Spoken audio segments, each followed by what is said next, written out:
तो solid state start करना है। चलो, तो सॉलिड स्टेट कुछ पढ़े हो पहले, याद है? हम्म। देखो, सॉलिड स्टेट में हम शुरुआत का जो इंट्रोडक्शन है वो तो बस बेसिक ही है, वो सब ऑलरेडी पहले से पढ़े हो तुम लोग। चलो देखो, इसमें सॉलिड स्टेट में मेनली हम लोग सॉलिड्स के बारे में डिटेल में करेंगे, ठीक है? आवाज आ रहा है ना?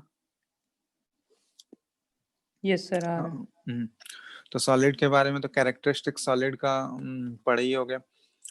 Intermolecular force of attraction strong है, पैकिंग बहुत एफिशिएंट होता है, पैकिंग मतलब बहुत क्लोजली पैक्ड होते हैं एटम्स, शेप और वॉल्यूम डेफिनेट होता है, कॉम्प्रेसिबिलिटी इसका बहुत ही नेग्लिजिबल होता है, बिल्कुल ना के बराबर। और क्या क्या फैक्टर्स हैं? हाँ, इंटरमोलिकुलर स्पेस जो है वो बहुत ही कम होगा, फोर्स ऑफ अट्रैक्शन सबसे ज्यादा है। तो ये सारे कैरेक्टरिस्टिक्स हैं, ये ऑलरेडी पढ़ चुके हो। नेक्स्ट, टाइप्स ऑफ सॉलिड हम लोग देख रहे हैं, कितने टाइप्स के सॉलिड्स हो सकते हैं।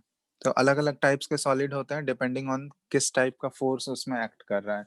तो सबसे पहला जो हम लोग क्लासिफिकेशन कर रहे हैं on the basis of types of forces, तो इसमें सबसे पहला आ जाएगा मेटालिक सॉलिड्स। तो मेटल्स जो होते हैं जनरली सॉलिड के फॉर्म में पाए जाते हैं, जनरली, क्योंकि एक्सेप्शन भी है। तो मेटालिक सॉलिड्स में कौन सा फोर्स एग्जिस्ट करेगा? तो मेटल्स के अंदर कौन सा फोर्स एग्जिस्ट करता है? Metallic bonding. पढ़े होगे ना मेटालिक बॉन्डिंग के बारे में? Yes sir. तो मेटालिक बॉन्डिंग एक्चुअली क्या होता है? मेटल्स के पास फ्री इलेक्ट्रॉन्स होता है, ठीक है? तो मेटालिक बॉन्डिंग एक्चुअली हम लोग बोलते हैं कि यहाँ पे अट्रैक्शन फोर्स काम करता है किसमें, किसके किसके बीच में? Attraction between kernel and core electrons. Kernel and core electrons, ये सुने हो क्या? किसको कर्नल बोलेंगे और कोर इलेक्ट्रॉन्स कौन सा होगा? कर्नल हो गया, देखो, जो कोर इलेक्ट्रॉन्स का मतलब हो गया वैलेंस इलेक्ट्रॉन, जो इलेक्ट्रॉन बाहर निकल जाएगा, ठीक है? या फिर जो मोबाइल इलेक्ट्रॉन्स होते हैं जो कि फ्री इलेक्ट्रॉन्स के फॉर्म में होता है ना मेटल्स में, तो वो हो गया कोर इलेक्ट्रॉन्स। तो कोर इलेक्ट्रॉन्स नेगेटिवली चार्ज हो गया इलेक्ट्रॉन्स है, तो और जैसे ही वो इलेक्ट्रॉन निकलेगा तो इलेक्ट्रॉन निकलने के बाद वो जो एटम है या न्यूक्लियस जो बचेगा उसके ऊपर पॉजिटिवली चार्ज ही तो आएगा, उसके ऊपर पॉजिटिव चार्ज ही आएगा। तो इलेक्ट्रॉन निकलने के बाद जो भी कुछ बच गया, पॉजिटिवली चार्ज पार्टिकल जो बचेगा, स्पीसीज, उसको हम लोग कर्नल बोलते हैं। जैसे मान लो मैग्नीशियम है, तो मैग्नीशियम का कॉन्फ़िगरेशन लिखोगे 1s2 2s2 2p6 और क्या आ जाएगा 3s2, यही है, यही है ना? तो इसका आउटर मोस्ट शेल कौन सा है? 3s। तो अगर दो इलेक्ट्रॉन इससे बाहर निकल गया, आउटर मोस्ट शेल का दो इलेक्ट्रॉन निकल गया बाहर, तो ये क्या बन जाएगा? Mg से Mg2+, और दो इलेक्ट्रॉन इससे निकल गया, तो ये दो इलेक्ट्रॉन जो निकला इसको बोला जाता है कोर इलेक्ट्रॉन्स या वैलेंस इलेक्ट्रॉन। और इसके अलावा जो बाकी बच गया Mg2+ जो बचा, यही होता है कर्नल। तो इन दोनों के बीच में ऑब्वियसली एक अट्रैक्शन फोर्स डेवलप होगा या नहीं होगा, बताओ? एक पॉजिटिवली चार्ज है, दूसरा नेगेटिवली चार्ज है, तो एक फोर्स डेवलप होता है, और फोर्स की वजह से जो बॉन्ड एग्जिस्ट करेगा, इसी बॉन्ड को हम लोग कौन सा बॉन्डिंग बोलते हैं? मेटालिक बॉन्डिंग, ठीक है? पढ़े थे या नहीं पहले? पढ़े थे सर। तो ये है मेटालिक बॉन्डिंग, ठीक है? तो ये पहला हो गया मेटालिक सॉलिड्स, जो मेटालिक बॉन्डिंग की वजह से जो सॉलिड मिलेगा हमको वो मेटालिक सॉलिड हो गया। सेकंड, आयनिक सॉलिड्स। तो आयनिक सॉलिड भी, ये भी ऑलरेडी पढ़े ही होंगे। आयनिक बॉन्ड के थ्रू जो कंपाउंड्स बनेंगे उनको आयनिक कंपाउंड्स बोलते हैं, और आयनिक कंपाउंड्स जनरली क्या होते हैं? वो सॉलिड होते हैं, ठीक है? एग्जाम्पल NaCl, KCl, बहुत सारे एग्जाम्पल्स उसमें तो पढ़े होगा, CaCl2, ये सारे आयनिक सॉलिड्स हो गए। तो यहाँ पे केटायन और एनायन के बीच में अट्रैक्शन फोर्स होता है। थर्ड हो गया कोवेलेंट सॉलिड्स। तो जनरली कोवेलेंट बॉन्डिंग जो होता है वो गैसेस में देखा गया है, लेकिन कोवेलेंट कंपाउंड्स, बहुत सारे ऐसे कोवेलेंट कंपाउंड्स हैं जो कि सॉलिड होते हैं, और इनफैक्ट बहुत ही hardest, one of the hardest substance में भी आता है, जैसे डायमंड हो गया, ग्राफाइट हो गया, है ना? डायमंड में एक्चुअली क्या है? कोवेलेंट बॉन्डिंग ही तो प्रेजेंट होता है, कार्बन कार्बन के बीच में टेट्राहेड्रल अरेंजमेंट होता है। तो बहुत ही कॉम्प्लेक्स कोवेलेंट बॉन्डिंग होता है, एक 3D टाइप का कॉम्प्लेक्स कोवेलेंट बॉन्डिंग होता है, जिसकी वजह से वो क्या होता है, बहुत ही मतलब एक कम स्पेस में बहुत ज्यादा नंबर ऑफ एटम्स आ जाते हैं, जिसकी वजह से उसका डेंसिटी बहुत ज्यादा हाई हो जाता है, और ऑब्वियसली उसका हार्डनेस इंक्रीज हो जाता है। तो कोवेलेंट सॉलिड्स में एग्जांपल क्या क्या आ जाएगा? ग्राफाइट हो गया, जिसमें कोवेलेंट बॉन्डिंग प्रेजेंट है और वो सॉलिड के फॉर्म में एग्जिस्ट करते हैं। डायमंड, ग्राफाइट, सिलिकॉन कार्बाइड, तो ये सारे कुछ कुछ कॉमन एग्जांपल्स हैं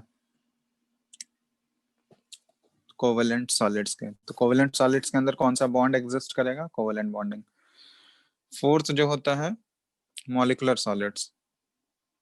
तो मॉलिक्यूलर सॉलिड्स, इसका क्या मतलब हुआ? मॉलिक्यूलर सॉलिड्स का एग्जांपल दो तो। ये जनरली मॉलिक्यूलर सॉलिड्स के बीच में वांडर वाल फोर्स होंगे। तो कुछ कुछ मॉलिक्यूल्स ऐसे हैं जिनके अंदर वांडर वाल फोर्स होता है, लेकिन फिर भी वो सॉलिड के फॉर्म में एग्जिस्ट करते हैं। बता सकते हो कोई example? Sir calcium carbonate. Calcium carbonate, वो तो आयनिक कंपाउंड है ना यार, यस क्या सर। बोलते हो? वांडरवाल फोर्स जिसमें है, तो वांडरवाल फोर्स कौन कौन? वांडरवाल फोर्स जनरली किस में पाया जाता है? मॉलिक्यूल्स में पाया जाता है, बिटवीन मॉलिक्यूल्स या फिर नोबल गैस के एटम्स के बीच में। तो नोबल गैस तो सारे तो गैसेस फेज में रहेंगे, लेकिन बहुत सारे मॉलिक्यूल्स ऐसे हैं जो कि जिनके अंदर वांडरवाल फोर्स है और वो कोवेलेंट, वो सॉलिड के फॉर्म में रहते हैं। जैसे I2 हो गया, आयोडीन सॉलिड के फॉर्म में रहता है ना। तो दो आयोडीन मॉलिक्यूल के बीच में कौन सा फोर्स एग्जिस्ट करेगा? वंडरवाल फोर्स ही तो एग्जिस्ट करता है, मॉलिक्यूल्स के बीच में वंडरवाल फोर्स लगेगा। तो I2 हो गया, I2 सॉलिड। फिर पी सल्फर जो होता है, sulphur acid, acid solid. H2O, ice जो होता है, इसके अंदर कौन सा है? एक हाइड्रोजन बॉन्डिंग होता है। तो हाइड्रोजन बॉन्डिंग भी एक क्या है? टाइप ऑफ वंडरवाल फोर्स ही तो है या नहीं? बोलो। Yes sir. H2O आइस हो गया, या फिर ड्राई आइस सुने होगे, CO2 आइस को ही हम लोग ड्राई आइस बोलते हैं ना। तो ड्राई आइस के बीच में भी क्या है? यहाँ पे भी वंडरवाल फोर्स है। CO2 सॉलिड लिख लो, कार्बन डाइऑक्साइड सॉलिड के फॉर्म में रहेगा तो इसको ड्राई आइस बोला जाता है। तो ये सारे एग्जांपल हैं, और भी एग्जांपल जैसे P4 सॉलिड हो गया, फास्फोरस। तो ये सारे कुछ कुछ एग्जांपल्स हैं जिनके अंदर वीक वंडरवाल फोर्स एग्जिस्ट करता है, लेकिन फिर भी ये सारे सॉलिड के फॉर्म में पाए जाते हैं। तो ये मॉलिक्यूलर सॉलिड हो गया, ठीक है। तो ये हो गया, पहला कैटेगरी ऑफ सॉलिड, जो कि हम लोग जो टाइप्स ऑफ सॉलिड पहला डिफाइन किए वो ऑन द बेसिस ऑफ क्या है कि किस टाइप के फोर्स उसमें एग्जिस्ट कर रहे हैं, उसके बेसिस पे ये चार टाइप्स के सॉलिड आते हैं। सेकंड जो क्लासिफिकेशन हम लोग करेंगे टाइप्स ऑफ सॉलिड में, on the basis of arrangement करेंगे, ठीक है, on the basis of arrangement.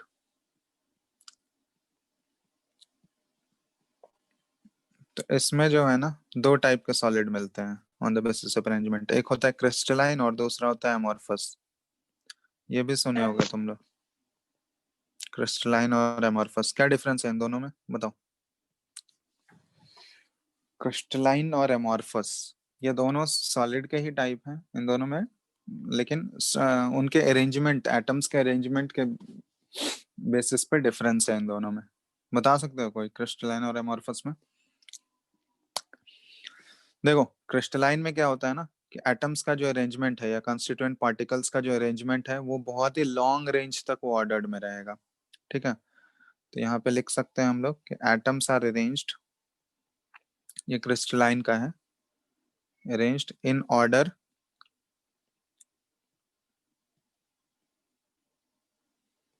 Up to long range, ठीक है। लॉन्ग रेंज तक वो ऑर्डर्ड अरेंजमेंट फॉलो करते रहेगा सारे एटम्स। एमॉर्फस में क्या सीन है कि उसमें एटम्स जो होते हैं कुछ दूर तक वो ऑर्डर्ड में रहेंगे, फिर डिसऑर्डर्ड हो जाएगा, फिर कुछ दूर ऑर्डर में रहेगा। तो एक कंटिन्यूअस पैटर्न नहीं बना हुआ रहता है उसमें, तो इसलिए उसको हम लोग एमॉर्फस बोलते हैं। तो उसमें जो एटम्स का अरेंजमेंट होगा वो एक शॉर्ट रेंज तक ही वो ऑर्डर्ड में रह पाता है, ठीक है। ऑर्डर्ड स्ट्रक्चर जो होगा वो शॉर्ट रेंज के लिए वैलिड होता है, मतलब कुछ दूर तक ऑर्डर्ड रहेगा, फिर रैंडम हो जाएगा, फिर ऑर्डर्ड होगा। तो इस टाइप का अरेंजमेंट होता है। तो ये डिफरेंस है यहाँ पे। ऑर्डर्ड हम लोग बोल सकते हैं ordered arrangement up to short range.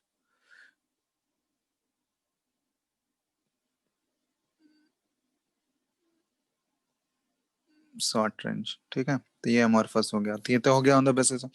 तो और भी है, जैसे इन दोनों में डिफरेंस पूछा जाता है, तो क्रिस्टलाइन में लॉन्ग रेंज तक ऑर्डर्ड में है, तो इसके मेल्टिंग पॉइंट और बॉइलिंग पॉइंट जो होंगे फिक्स्ड होते हैं, fixed melting and boiling point. Amorphous solid में क्या होगा कि इनके मेल्टिंग पॉइंट और बॉइलिंग पॉइंट वेरिएबल होगा, क्योंकि हर एक कुछ डिस्टेंस के बाद क्या होगा, उनका ऑर्डर रैंडम होते जाता है। तो अगर ऑर्डर ही चेंज हो रहा है तो उसका ऑब्वियसली उनके बीच जो बॉन्डिंग है वो भी तो चेंज होते जाएगा ना। और अगर बॉन्डिंग चेंज होते जाएगा तो उसकी वजह से उसका मेल्टिंग पॉइंट और बॉइलिंग पॉइंट वैरी करेगा, हर एक ऑर्डर के लिए डिफरेंट मेल्टिंग पॉइंट और बॉइलिंग पॉइंट होगा। तो इसलिए मेल्टिंग पॉइंट और बॉइलिंग पॉइंट ये वेरिएबल होगा इसमें, एमॉर्फस में। हाँ, एक और प्रॉपर्टी बहुत ही इंपॉर्टेंट है, क्रिस्टलाइन जो होते हैं ना उनको बोला जाता है एनआइसोट्रॉपिक इन नेचर। ये बता सकते हो कोई, एनआइसोट्रॉपिक मतलब? क्रिस्टलाइन सॉलिड्स जो होते हैं वो एनआइसोट्रॉपिक इन नेचर होते हैं, बताओ एनआइसोट्रॉपिक क्या होता है?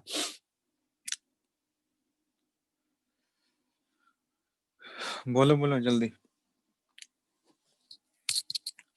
पढ़े हो तो बोलो, नहीं तो बोलो, बताएंगे फिर।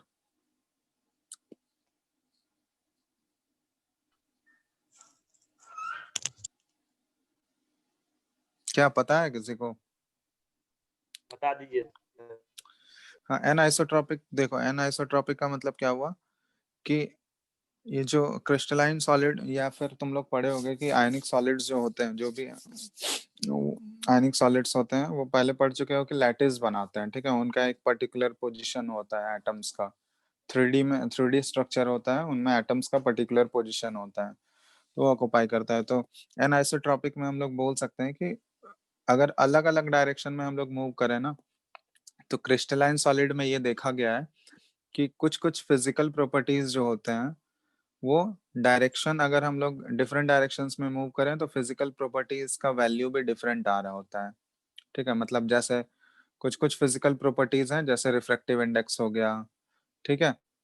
तो ये सारे फिजिकल प्रॉपर्टीज जो है, कुछ फिजिकल प्रॉपर्टीज क्रिस्टलाइन सॉलिड में ऑब्जर्व किया गया है कि अलोंग डिफरेंट डायरेक्शंस अगर हम लोग मूव करते हैं तो उन फिजिकल प्रॉपर्टीज का वैल्यू जो होता है वो डिफरेंट आ रहा होता है। तो उसी को हम लोग बोलते हैं एनाइसोट्रॉपिक इन नेचर, मतलब different value of physical properties in different directions, in different directions. तो ये जैसे मान लो हम लोग 3D में अगर बात करें, तो अगर एक्स एक्सिस में मूव कर रहे हैं तो उसका वैल्यू कुछ डिफरेंट आ रहा है, वाई एक्सिस में जाने पे वैल्यू डिफरेंट आ रहा है, जेड एक्सिस में जाने पे वैल्यू डिफरेंट आ रहा है। तो इसलिए इनको एनआइसोट्रॉपिक बोला जाता है, ये क्रिस्टलाइन में ऑब्जर्व किया गया है। लेकिन एमॉर्फस में ऐसा कोई सीन नहीं है, एमॉर्फस जो होते हैं ये आइसोट्रॉपिक इन नेचर होते हैं, आइसोट्रॉपिक इन नेचर, ठीक है। आइसोट्रॉपिक मतलब एनआइसोट्रॉपिक का जस्ट उल्टा हो गया, कि इसमें हम लोग सारे डायरेक्शन में फिजिकल प्रॉपर्टी, सारे फिजिकल प्रॉपर्टीज का वैल्यू जो होगा वो सारे डायरेक्शन में सेम होगा। तो यहाँ पे लिख सकते हो कि same physical properties in all directions, तो इसको हम लोग आइसोट्रॉपिक बोलते हैं। तो ये एमॉर्फस वाला आइसोट्रॉपिक होता है और क्रिस्टलाइन सॉलिड जो होते हैं एनाइसोट्रॉपिक होते हैं, ठीक है। हाँ, एक और चीज है, एमॉर्फस को जो है, एमॉर्फस सॉलिड को स्यूडो सॉलिड्स भी बोला जाता है, ठीक है। एमॉर्फस सॉलिड का इसको स्यूडो सॉलिड्स भी बोला जाता है। स्यूडो सॉलिड्स क्यों बोला जाता है? क्योंकि एक्चुअली ये है तो सॉलिड ही, बट स्यूडो मतलब होता है फॉल्स, मतलब कुछ कुछ प्रॉपर्टी जो है इसका फ्लूइड से मैच करता है। फ्लूइड मतलब ये फ्लूइड की तरफ फ्लो कर सकते हैं, जैसे गैस और लिक्विड फ्लो करते हैं ना, उसी तरह ये फ्लो कर सकता है। फ्लो कर सकता है इन द सेंस मतलब कि तुरंत वो फ्लो नहीं करेगा, कुछ टाइम के बाद, बहुत ही लॉन्ग ड्यूरेशन ऑफ टाइम के बाद वो फ्लो कर सकता है। जैसे मान लो तुम लोग ग्लास पैन ऑब्जर्व किए होगे, ग्लास विंडो में जो पैन लगा होता है ग्लास का, उसको अगर ऑब्जर्व किए होगे अच्छे से, तो तुम देखोगे अगर वो नया पैन है तब तो उसका थिकनेस जो होगा यूनिफॉर्म थिकनेस होगा, ऊपर नीचे पूरा सेम रहता है। लेकिन बहुत साल तक अगर बहुत पुराना ग्लास पैन अगर लगा होगा किसी विंडो में, तो उसमें ऑब्जर्व करना कि उसका थिकनेस जो होता है ना वो वेरी, मतलब शुरुआत में तो थिकनेस यूनिफॉर्म चारों साइड से सेम रहेगा, ऊपर नीचे बराबर रहता है। लेकिन बहुत साल बाद देखोगे उसका थिकनेस जो है ऊपर से वो थिन होते जाता है, थिकनेस ऊपर वाला जो थिकनेस है वो कम हो गया होगा, और नीचे वाला थिकनेस जो है वो बढ़ जाता है, वो फैल जाता है नीचे जाते। तो इसका मतलब क्या हुआ कि ग्लास का जो एटम्स है वो ऊपर से नीचे फ्लो कर रहा है, तभी तो थिकनेस नीचे बढ़ेगा। ऑब्जर्व किए हो कोई? No sir. ऑब्जर्व करके देखना, ठीक है। तो वो क्या होता है कि थिकनेस ऑब्वियसली नीचे जो इंक्रीज हुआ है थिकनेस, वो किसकी वजह से हुआ है? तो वो बाहर से तो कोई एटम आया नहीं, तो वहीं के एटम्स इन्वॉल्व होंगे, तो ऊपर का एटम्स जो है वो फ्लो करके नीचे की तरफ शिफ्ट होते रहता है, और वो बहुत टाइम टेकिंग होता है। ऐसा नहीं कि अचानक से फ्लो करने लगा लिक्विड और गैस की तरह। इसलिए इसको उसी बेसिस पे स्यूडो सॉलिड्स बोला जाता है कि they can flow like liquids, ठीक है। That is why they are known as pseudo solids. Example हो गया एमोर्फस का, एग्जाम्पल वही ग्लास पैन्स हो गया, ये सारे एमोर्फस के एग्जाम्पल्स हो गए, ठीक है।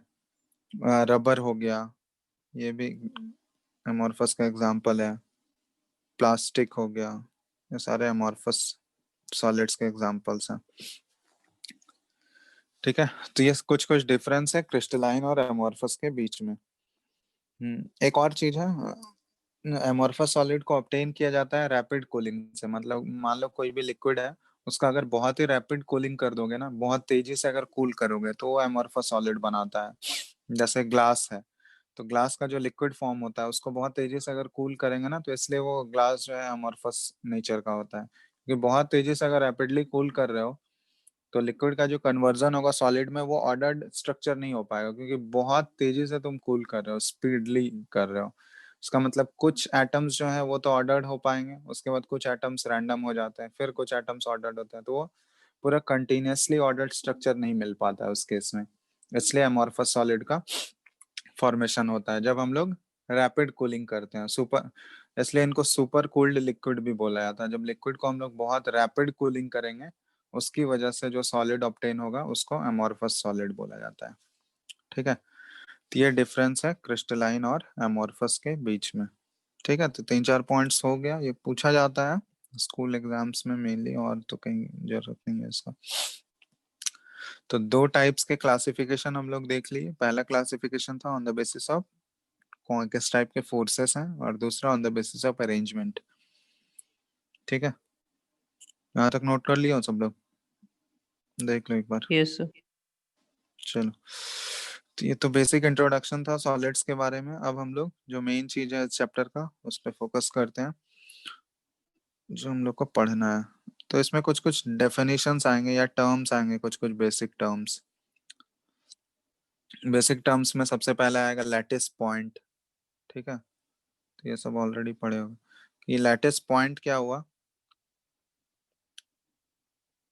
कि यहाँ जितने भी एटम्स होते हैं ना, इसको हम लोग डॉट से रिप्रेजेंट करते हैं, तो उसको लैटिस पॉइंट बोलते हैं। या एटम्स जो भी होंगे उसको हम लोग, पूरा एटम स्पेरिकल एटम नहीं बनाते हैं, उसको हम लोग डॉट से रिप्लेस करते हैं, डॉट से। तो ये हो गया लैटिस पॉइंट।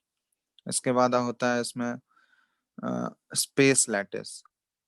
स्पेस लैटिस का मतलब क्या हुआ, ये जो लैटिस पॉइंट है इनका अरेंजमेंट कैसा है स्पेस में, ठीक है, उसको स्पेस लैटिस बोला जाता है। मतलब ये कैसे अरेंज्ड है, मान लो ये इस टाइप का पैटर्न बना रहा है ऐसे, तो स्पेस में वो जिस तरीके से अरेंज होंगे लैटिस पॉइंट्स, उनको स्पेस लैटिस बोला जाता है, ठीक है। तो ये बेसिक है, उनको लिखने का उतना वैल्यू नहीं है। तीसरा होता है यूनिट सेल, ये इंपॉर्टेंट है। यूनिट सेल का मतलब क्या हुआ कि ये जो लैटिस पॉइंट्स है ना, combination of lattice points which is repeated through out, combination of lattice points which is repeated throughout crystals, तो इसको बोला जाता है स्पेस, सॉरी, यूनिट सेल। तो ये थ्रू आउट होना चाहिए, मतलब लैटिस पॉइंट को अगर हम लोग कंबाइन करें, तो अगर थ्रू आउट वो यूनिट सेल में, अगर वो बिना कोई स्पेस छूटे, बिना कोई बीच में वॉल्यूम छूटे, अगर वो थ्रू आउट रिपीट हो रहा है, तो उसको हम लोग यूनिट सेल बोलेंगे। जैसे मान लो कुछ कुछ हम ड्रॉ कर रहे हैं यहाँ पे, बताना इनमें से कौन सा यूनिट सेल रिप्रेजेंट कर रहा है। ठीक है, जैसे ये ड्रॉ करते हैं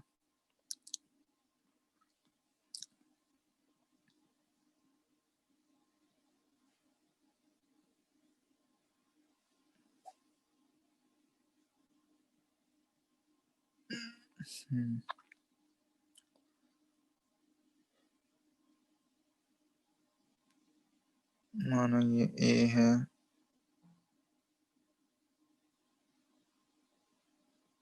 ये बी है,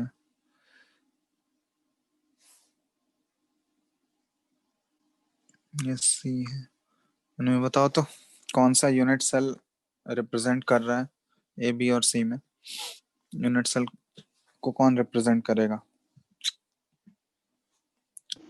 सर ए और सी। ए और सी, ये दोनों यूनिट सेल को रिप्रेजेंट कर रहे हैं। बात समझ में आया क्यों? क्योंकि इनको हम लोग आसानी से थ्रू आउट द क्रिस्टल उन लैटिस पॉइंट को कंबाइन करके रिपीट कर सकते हैं, सेम स्ट्रक्चर को, बिना कोई गैप छूटे बीच में। लेकिन बी का स्ट्रक्चर तुम ड्रॉ कर सकते हो क्या? बी में देखो, अगर दो लैटिस, दूसरा स्ट्रक्चर अगर ड्रॉ करोगे तो ये यहाँ से ऐसा ही आएगा ना। तो बीच में तो ये जगह तो वैकेंट रह गया, उसको तो उल्टा करके हम लोग नहीं कर सकते हैं, क्योंकि जो स्ट्रक्चर है वैसा ही होना चाहिए। तो बीच में कोई जगह नहीं छूटना चाहिए। अगर थ्रू आउट हम लोग बिना कोई जगह छूटे अगर उसको रिपीट कर पा रहे हैं तो वो यूनिट सेल होता है। ठीक है,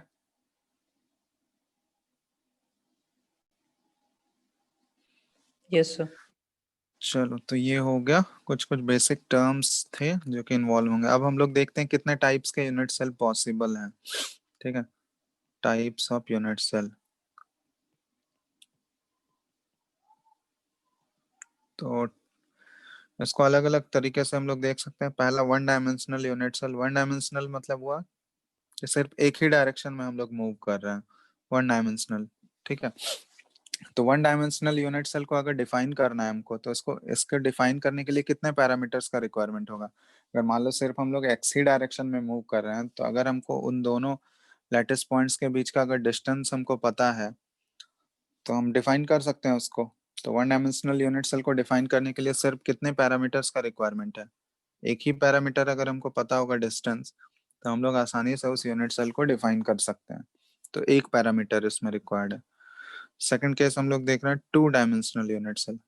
बताओ तो 2D यूनिट सेल को डिफाइन करने के लिए कितने पैरामीटर्स चाहिए?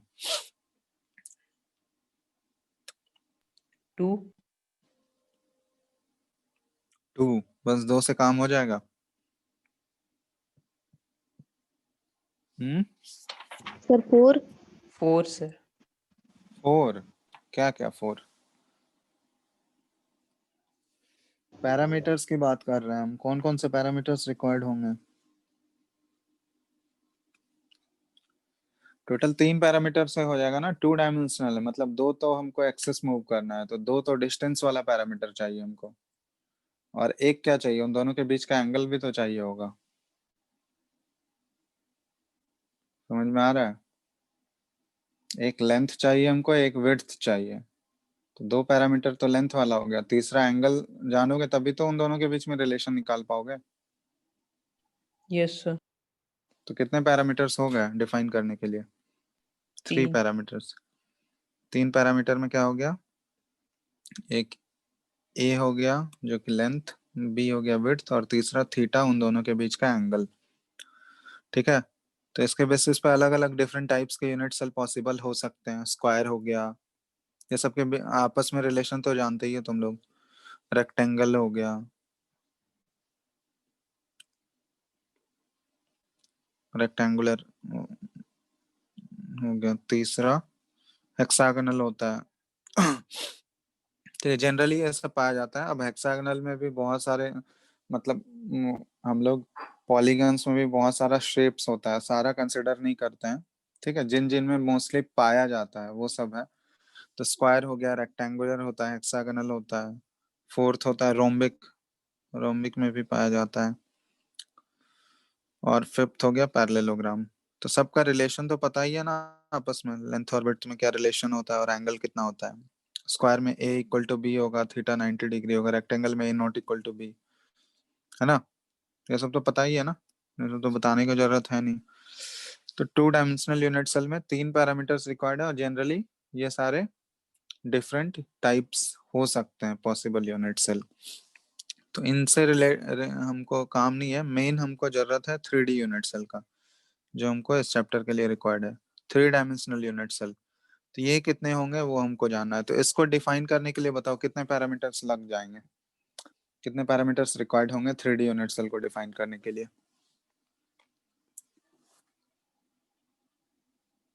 बोलो फटाफट।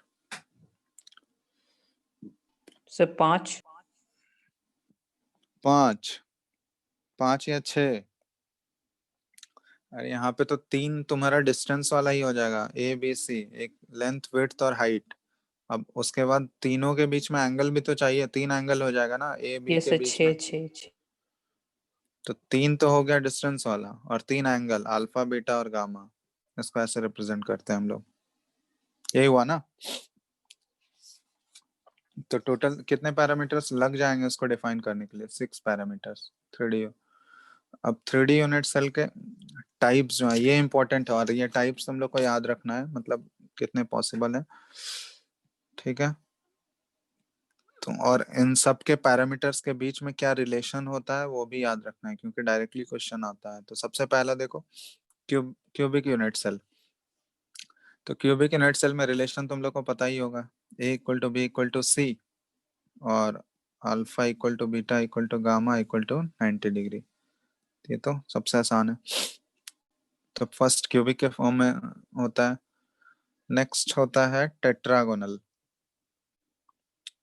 टेट्रागोनल में देखोगे रिलेशन जो होता है a equal to b and not equal to c, ठीक है। ये हो गया, ये हो गया इनके लेंथ के बीच में रिलेशन। अब नेक्स्ट क्या है? अल्फा बीटा और गामा, ये तीनों आपस में इक्वल है और ये तीनों 90 डिग्री के बराबर है। तो टेट्रागोनल को तुम ऐसा समझ सकते हो, एलोंगेटेड क्यूब की तरह याद रख सकते हो। मतलब क्यूब को हम लोग ऊपर से सिर्फ खींच दिए, उसके एंगल में तो कोई चेंज नहीं आएगा, लेकिन ऊपर वाला जो ऊपर से खींचे हैं थोड़ा सा, तो उसका जो हाइट था वो चेंज हो जाता है, ठीक है। तो एलोंगेटेड क्यूब याद रखने के लिए ऐसे समझ सकते हो। तीसरा होता है हेक्सागोनल, और ये हेक्सागोनल 3D वाला है। तो इसमें क्या होगा? ए और बी आपस में बराबर होते हैं, ठीक है। और ये जो हाइट होता है उसमें, ये height not equal to c, ठीक है। और इसमें एंगल क्या होगा? अल्फा बीटा जो है ये आपस में 90 डिग्री है, क्योंकि ये सेम प्लेन में होता है। लेकिन गामा वाला जो एंगल है ये कितना होता है? 120 डिग्री, ठीक है। तो ये हेक्सागोनल है। तीसरा हो गया। Total 7 possible 3D unit cell हैं, ठीक है। 7 टाइप्स के एग्जिस्ट करते हैं, तो हम लोग सातों देखेंगे। पहला 3 तो ये हो गया। नेक्स्ट है फोर्थ, ऑर्थोरोम्बिक। ऑर्थोरोम्बिक, ऑर्थोरोम्बिक क्या होता है? ये मैच बॉक्स की तरह है, इसको मैच बॉक्स की तरह ट्रीट कर सकते हो। तो मैच बॉक्स में देखे होगे, कोई अगर मैच बॉक्स तुम लोग देखे हो तो उसमें क्या होता है? कोई भी साइड आपस में बराबर होता है क्या मैच बॉक्स में? बताओ तो। मैच बॉक्स में अगर किसी भी लेंथ को, तीनों लेंथ को कंपेयर करो, तो तीनों लेंथ आपस में इक्वल होते हैं या नहीं होते हैं?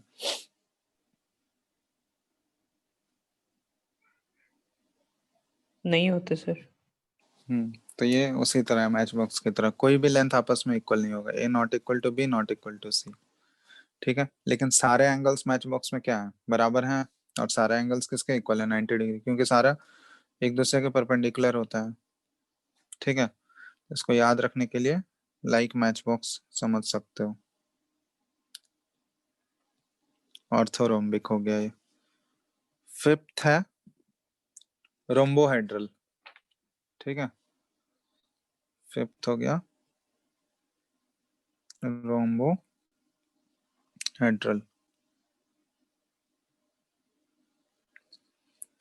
तो रोम्बोहेड्रल में क्या है? A equal to B equal to c, ये जस्ट रोम्बस का 3D वर्जन है, ठीक है। रोम्बस का 3D है। तो रोम्बस और स्क्वायर में क्या डिफरेंस होता है? कि रोम दोनों का साइड्स तो इक्वल होता है, सारे साइड्स, लेकिन एंगल चेंज हो जाता है। रोम्बस में एंगल सारे 90 डिग्री के इक्वल नहीं होते हैं, वही होता है ना रोम्बस में। Yes sir. तो उसी तरह रोम्बोहेड्रल जो है रोम्बस का 3D वाला है, तो इसमें सारे साइड्स तो इक्वल होंगे बट सारे एंगल्स जो है वो 90 के इक्वल नहीं होंगे। तो alpha equal to beta equal to gamma not equal to 90 degree. ठीक है, तो ये हो गया रोम्बोहेड्रल। फिफ्थ, सिक्स्थ है मोनोक्लिनिक। तो मोनोक्लिनिक का है a not equal to b not equal to c. ठीक है, यहाँ पे कोई भी साइड्स आपस में इक्वल नहीं है।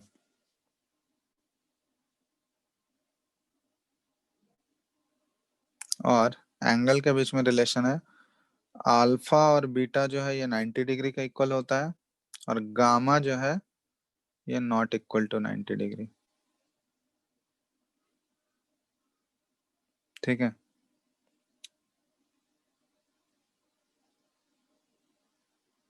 अल्फा बीटा 90 डिग्री है but gamma is not equal to 90 degree. इसका अगर शेप देखना चाहते हो मोनोक्लिनिक तो एनसीईआरटी में देखना, सारे का शेप दिया हुआ है। ठीक है, क्यूबिक क्यूबिक का तो पता ही है, टेट्रागोनल हेक्सागोनल, तो शेप्स के साथ वो ड्रॉ किया है। लेकिन तुम लोग को ये रिलेशन याद रखना है सबका, क्योंकि रिलेशन से डायरेक्ट क्वेश्चन पूछा जाता है। ठीक है, तो ये याद रखना जरूरी है। तो ये हो गया मोनोक्लिनिक। अब बस सेवंथ है सबसे लास्ट वाला, ये है ट्राइक्लिनिक। ट्राइक्लिनिक को याद रखना सबसे आसान है क्योंकि ये सबसे अनसिमेट्रिकल होता है, इसमें कुछ भी इक्वल नहीं होगा। A not equal to b not equal to सी, और alpha not equal to beta not equal to gamma, और ये नॉट इक्वल टू 90 डिग्री। ठीक है, तो ये है मतलब मोस्ट अनसिमेट्रिकल फॉर्म इसको बोल सकते हैं। तो इसको याद रखना सबसे आसान है ट्राइक्लिनिक। इसमें कुछ भी आपस में इक्वल नहीं होगा, ना तो साइड्स इक्वल है ना ही एंगल्स आपस में इक्वल है।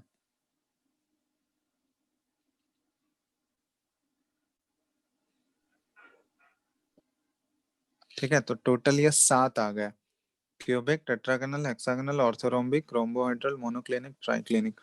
इसको याद रखने के लिए एक एक्रोनिम यूज कर सकते हो, C tor H M T, ऐसे याद रख सकते हो, C tor H M T. ठीक है, टोटल 7 हो गया। C cubical, T tetragonal, O orthorhombic, R rhombohedral, H हो गया हेक्सागोनल, एम हो गया मोनोक्लिनिक और लास्ट टी हो गया ट्राइक्लिनिक।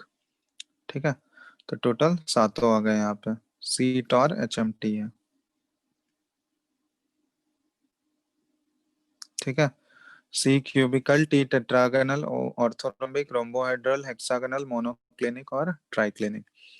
ठीक है ना, तो इनका ये आपस में रिलेशन लैटिस पैरामीटर, मतलब सॉरी लैटिस पैरामीटर बोल रहे हैं, उनके पैरामीटर्स के बीच में आपस में क्या रिलेशन है लेंथ वाले पैरामीटर्स और एंगल वाले पैरामीटर्स में, वो ध्यान रखना है। क्योंकि देखना प्रीवियस ईयर के क्वेश्चंस देखोगे तो उसमें directly match match the column या फिर इस टाइप के क्वेश्चंस मिल जाएंगे तुमको।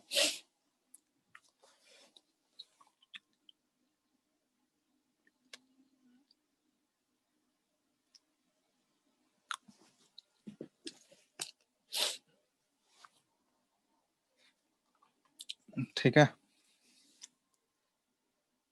Yes sir. लिख लियो यहाँ तक, नोट कर लिए सब लोग। यस सर, नोट कर लिए। चलो, ये अगर हो गया तो उसके बाद हम लोग आगे बढ़ते हैं नेक्स्ट पार्ट पे। नेक्स्ट है, अब ये जो इतने सारे लैटिसेस हमको मिले हैं, यूनिट सेल जो मिले हैं, इनमें से टोटल 4 और मतलब इन सभी में से 4 डिफरेंट टाइप्स के लैटिस पॉसिबल हो सकते हैं। 4 डिफरेंट लैटिसेस आर पॉसिबल। ये सारे यूनिट सेल में 4 डिफरेंट लैटिसेस आर पॉसिबल, और वो 4 लैटिसेस क्या होते हैं वो हम लोग देखेंगे। तो ये इंपॉर्टेंट है, 4 लैटिसेस कौन कौन से पॉसिबल हो सकते हैं इन सभी में से। तो पहला होता है सिंपल क्यूबिक, सिंपल क्यूबिक या फिर सिंपल लैटिस भी बोला जाता है, या फिर इसको सिंपल क्यूबिक को प्रिमिटिव भी बोला जाता है, प्रिमिटिव लैटिस। ठीक है, तो इसमें जो होगा एटम्स जो होंगे सिर्फ और सिर्फ क्यूब के फॉर्म में ही हम लोग कंसिडर करते हैं, सारे क्यूबिकल लैटिस ही हैं। और इनमें एटम्स जो होता है ना सिंपल क्यूबिक में, एटम्स आर प्रेजेंट, एटम्स या फिर आयंस जो भी हैं, atoms are present at the corners only. तो क्यूब में टोटल कितने कॉर्नर्स होते हैं बताओ तो? 6 नहीं 8 सर। क्या तुम लोग बोलते हो? क्यूब में टोटल 8 कॉर्नर होगा ना, क्यूब ड्रॉ करो। Yes sir 8।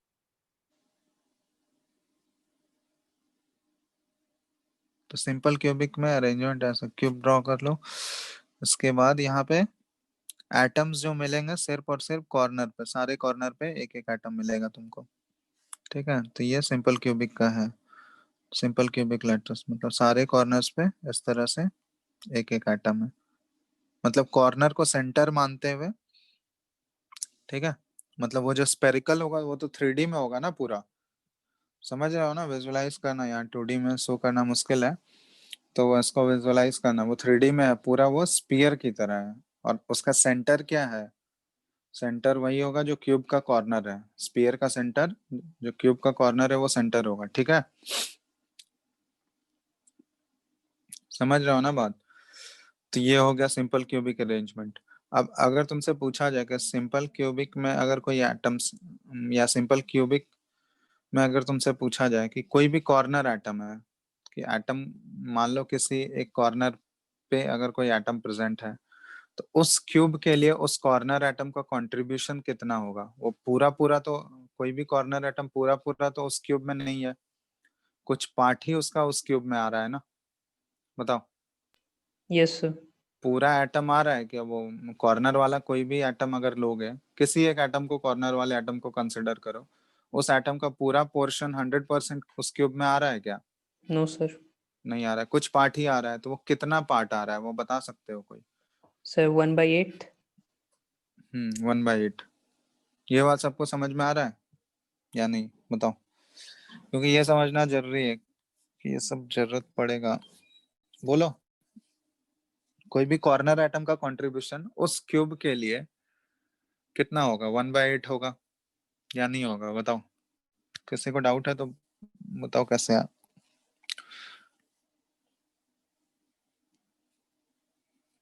पूछो जल्दी, है किसी को या सबको समझ में आ गया 1/8 आ रहा है?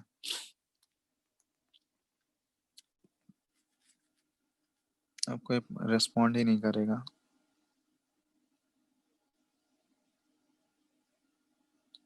हेलो,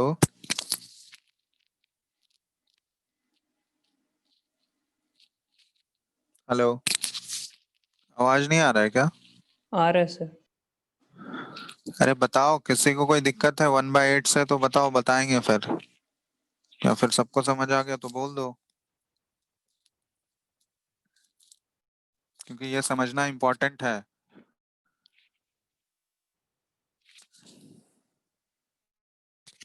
कोई रेस्पॉन्स नहीं है किसी का, तो क्लास क्यों ज्वाइन किए हो यार तुम लोग फिर?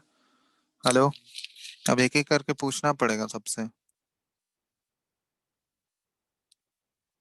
हेलो, आ अनुज। गया सर, आ गया समझ। चलो ठीक है, नहीं आया तो फिर, जब पूछ ही नहीं रहे हो तो फिर क्या बताएंगे? चलो देखो, तो कॉर्नर एटम का कंट्रीब्यूशन क्या होगा? कोई भी कॉर्नर एटम जो है उस पर्टिकुलर क्यूब के लिए कंट्रीब्यूट कितना करता है? 1/8। तो कॉर्नर एटम्स का कंट्रीब्यूशन जो है उस पर्टिकुलर यूनिट सेल के लिए अगर तुमसे पूछा जाए, ये 1/8 होता है। ठीक है, तो ये ध्यान रखना। तो पहला हो गया सिंपल क्यूबिक।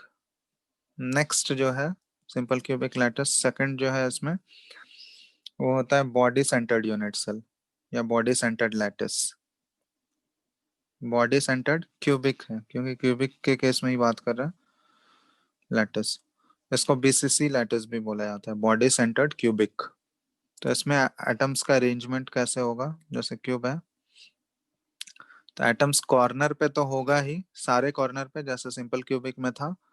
उसके बाद एक एटम जो होगा वो बिल्कुल बॉडी के सेंटर पे होगा, बीचों बीच। ठीक है, जैसे ये है, तो एटम्स देखो सारे कॉर्नर पे तो एटम्स हैं ही, ठीक है, टोटल 8 कॉर्नर्स हैं, तो सारे कॉर्नर्स पे एटम है, 8 कॉर्नर्स पे, और एक एटम जो है बिल्कुल बॉडी का सेंटर पे है। बॉडी का सेंटर समझ रहे हो ना, 3D में विजुअलाइज करना है इसको, बिल्कुल बीचों बीच है बॉडी के, और वो सारे फेसेस को टच कर रहा है क्यूब के। बड़ा सा एटम है और उसको ऐसे अज्यूम करो बीच में है उसका सेंटर, मतलब जहां पे दो डायगोनल मीट करेंगे ना, बॉडी डायगोनल क्यूब का दो बॉडी डायगोनल होगा ना, Yes, sir. तो दोनों बॉडी डायगोनल जहां पे मीट करेंगे तो वो उस क्यूब का सेंटर हो गया, सॉरी वो उस स्पीयर का सेंटर होगा, और उसी पे एक पूरा बड़ा सा स्पीयर है जो कि सारे क्यूब के अंदर से है वो, जो कि सारे फेसेस को टच कर रहा है। क्यूब में टोटल कितने फेस होते हैं, फेस कितने होंगे टोटल, 6 फेस होंगे, Yes, sir. तो वो सारे अंदर से सारे 6 के 6 फेसेस को वो टच कर रहा है। समझ में आ गया विजुअलाइजेशन? Yes, sir. तो वो हो गया बॉडी सेंटर्ड। तो इस टाइप का अगर अरेंजमेंट होगा तो इस टाइप के लैटिस को बोला जाता है बॉडी सेंटर्ड क्यूबिक लैटिस, मतलब एटम्स कॉर्नर पे हैं, सारे कॉर्नर पे, और प्लस एक बॉडी का सेंटर पे है। तो बॉडी का सेंटर वाला जो एटम है, कॉर्नर एटम का तो कंट्रीब्यूशन ऑलरेडी हम लोग देख चुके हैं, कॉर्नर एटम्स कंट्रीब्यूट करता है 1/8, लेकिन बॉडी का सेंटर वाला कितना कंट्रीब्यूशन करेगा बताओ तो? वो One पूरा.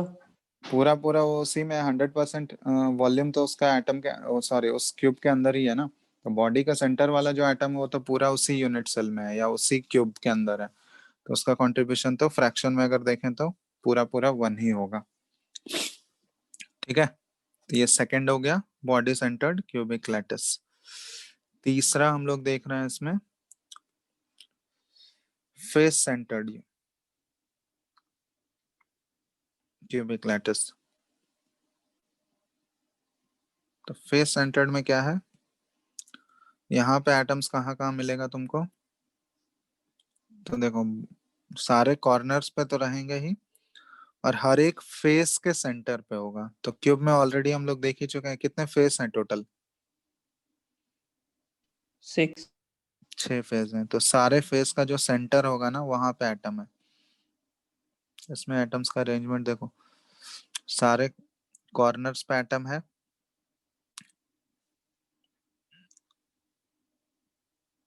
ठीक है, यहाँ पे छूट गए, और हर एक फेस के सेंटर पे, तो हर एक फेस का सेंटर यहाँ पे ऐसे सोच लो, ये ऊपर वाला फेस हो गया, ये उसके सेंटर पे बिल्कुल, तीसरा, ये चौथा, पांचवा, और एक पीछे वाला है, तो पीछे वाला किधर ड्रॉ कर दूं, ये ऐसे मान लो, ठीक है, ये पीछे वाले फेस का है। ठीक है, तो इसको विजुअलाइज करना 3D में या 2D में मुश्किल है ड्रॉ करना, चलो ठीक है।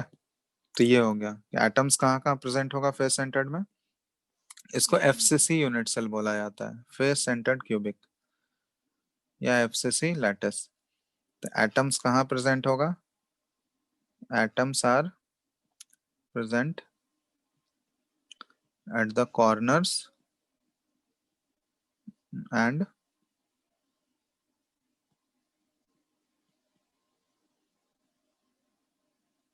center of each face।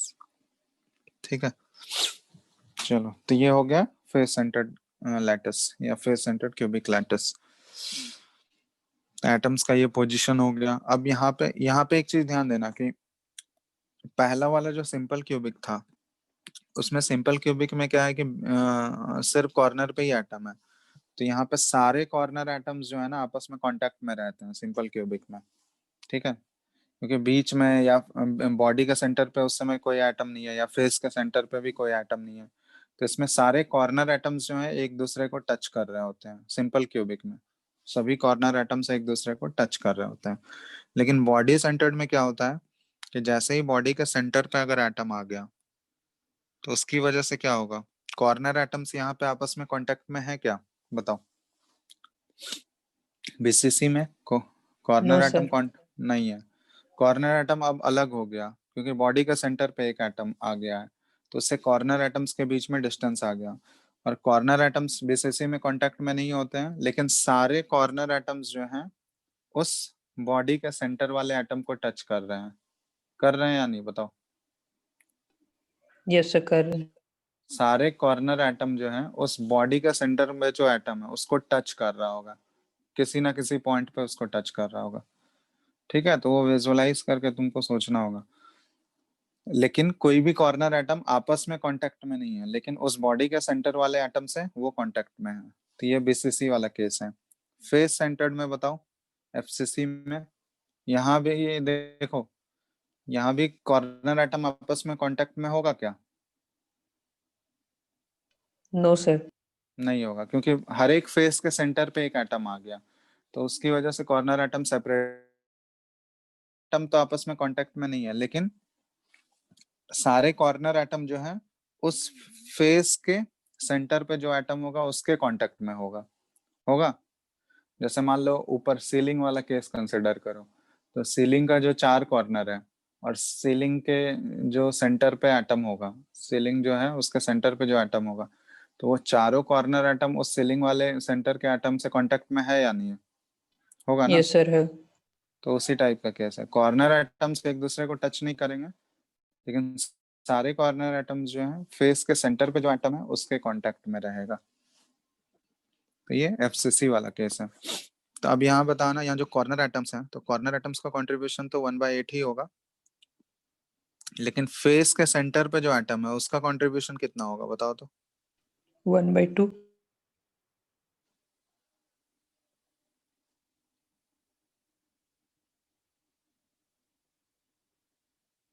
कितना होगा बताओ।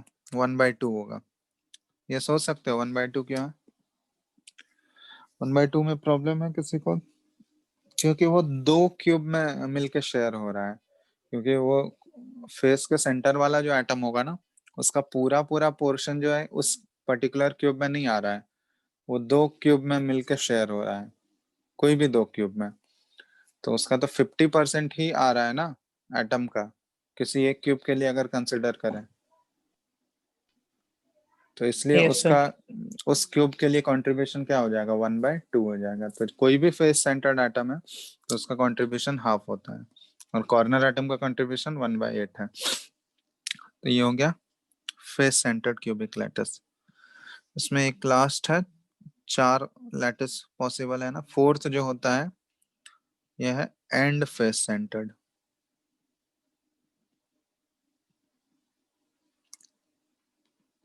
Cubic lattice. And face centred में क्या है,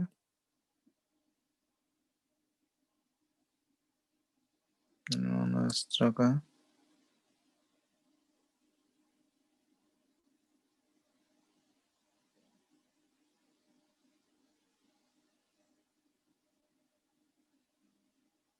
तो यहाँ पे एटम्स कहाँ कहाँ होंगे, सारे कॉर्नर पे तो होंगे ही, ठीक है।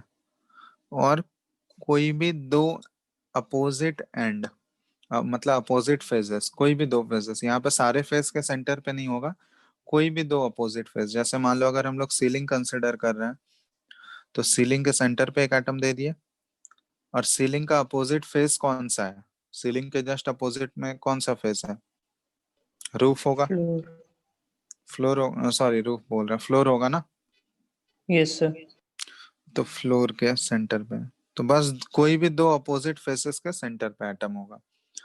तो यहाँ पे जरूरी नहीं कि ऊपर नीचे ही लेना है तुमको, साइड वाला भी 2 बट अपोजिट होना चाहिए, ठीक है। साइड वाला भी ले सकते हो 2 अपोजिट, या फिर ऊपर नीचे फ्लोर और सीलिंग भी ले सकते हो। तो यहाँ पे सारे फेस के सेंटर पे नहीं होता है, कोई भी 2 अपोजिट फेसेस के सेंटर पे एटम है और सारे कॉर्नर पे है, तो इसको बोला जाता है and face centred cubic lattice. ठीक है, तो टोटल ये 4 पॉसिबल लैटिस पाए जाते हैं, simple cubic, body centred, face centred और एंड फेस सेंटर्ड।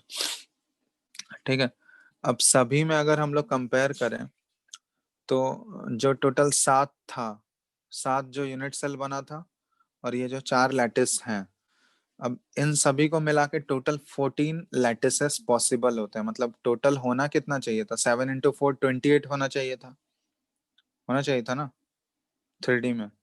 7 तो उधर हो गया, 7 यूनिट सेल, और हर एक में अगर 4 कंसिडर करें तो थियोरेटिकली कितना होना चाहिए टोटल स्ट्रक्चर्स? 28 लैटिसेस होना चाहिए 28 टोटल, लेकिन 28 एग्जिस्ट नहीं करता है, टोटल 14 ही पाए गए हैं नेचर में। ठीक है, तो अब वो बता देते हैं किसमें कौन कौन सा पाया गया है। ठीक है, जैसे पहला वाला है क्यूबिक वाले में, क्यूबिक यूनिट सेल में ये सिंपल क्यूबिक वाला पाया गया है, सिंपल क्यूबिक लैटिस। फिर बॉडी सेंटर्ड लैटिस बीसीसी और एफसीसी, ये 3 पाया गया है। इसके बाद टेट्रागनल वाले में सिंपल क्यूबिक और body centred cubic BCC. Next orthorhombic, orthorhombic वाले में क्या क्या पाया गया है? सिंपल क्यूबिक, इसमें चारों है, बीसीसी, एफसीसी और एंड फेस सेंटर्ड। ठीक है, एंड फेस सेंटर्ड चारों पाए जाते हैं इसमें ऑर्थोरोम्बिक वाले में। ठीक है, ये ध्यान रखना। नेक्स्ट है रोम्बोहेड्रल, रोम्बोहेड्रल में सिर्फ सिंपल क्यूबिक पाया गया। फिफ्थ है हेक्सागनल, हेक्सागनल वाले में सिंपल क्यूबिक। ठीक है,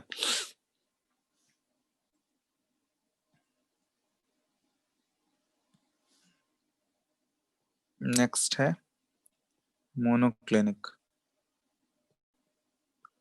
मोनोक्लिनिक वाले में सिंपल क्यूबिक और एंड फेस सेंटर्ड। ठीक है, एंड फेस सेंटर्ड, EFC लिख दे रहे हैं। और ट्राई क्लिनिक वाले में, इसमें भी सिर्फ सिंपल क्यूबिक।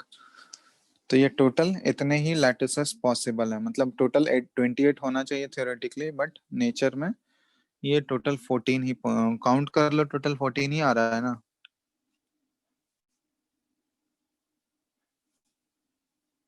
Yes sir. तो ये टोटल 14 पॉसिबल लैटिसेस जो नेचर में एग्जिस्ट करते हैं।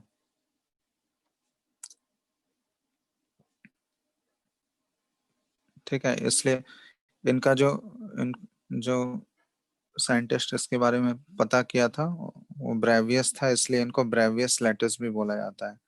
ये जो टोटल लैटिसेस हैं तो 14 पॉसिबल ब्रेवियस लैटिसेस बोलते हैं। ये टोटल 14 ब्रेवियस लैटिस पॉसिबल हैं। मतलब पॉसिबल तो 28 होने चाहिए थे, बट नेचर में यही एग्जिस्ट करते हैं। Out of 28 possible lattices 14 lattices exist in nature, ऐसे लिख लेना इसको। 14 lattices are found to exist in nature. ठीक है, मतलब टोटल पॉसिबल 28 हैं, उसमें से 14 ही नेचर में पाया जाता है। ठीक है, यस सर। चलो तो देख लो यहाँ तक किसी को कुछ पूछना है, क्योंकि नेक्स्ट क्लास में, अब आगे नेक्स्ट क्लास में करते हैं। नेक्स्ट क्लास में हम लोग इसका डेरिवेशन करेंगे, मतलब हर एक केस का जो 4 लैटिसेस बताए ना, सिंपल क्यूबिक, बॉडी सेंटर्ड, 3 ही करना है हम लोग को, सिंपल क्यूबिक, बॉडी सेंटर्ड और एफसीसी। इन तीनों का हम लोग नेक्स्ट क्लास में पैकिंग फ्रैक्शन का डेरिवेशन करेंगे कि जो एटम्स है ना वो हम लोग डिस्कस करेंगे, कैसे इफेक्टिव नंबर ऑफ एटम्स निकालते हैं, उसके बाद कैसे पैकिंग फ्रैक्शन कैलकुलेट करते हैं, वो सारा चीज डिराइव करना है हम लोगों को। तो नेक्स्ट क्लास में करते हैं। उसके बाद डेंसिटी कैसे निकालते हैं, उसका फॉर्मूला क्या होता है, उससे रिलेटेड न्यूमेरिकल्स, तो वो सब करते हैं हम लोग।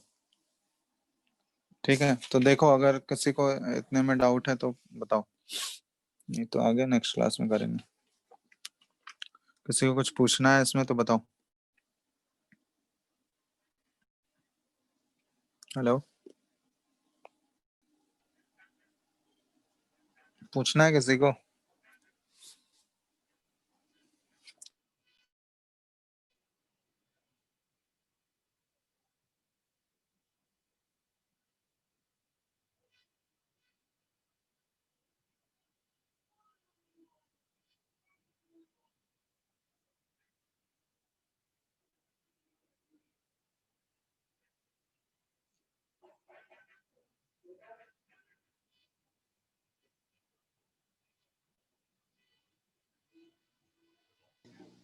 हेलो, बोल रहे हैं ये पूछना है क्या किसी को कुछ? No, sir. कोई डाउट है तो बताओ।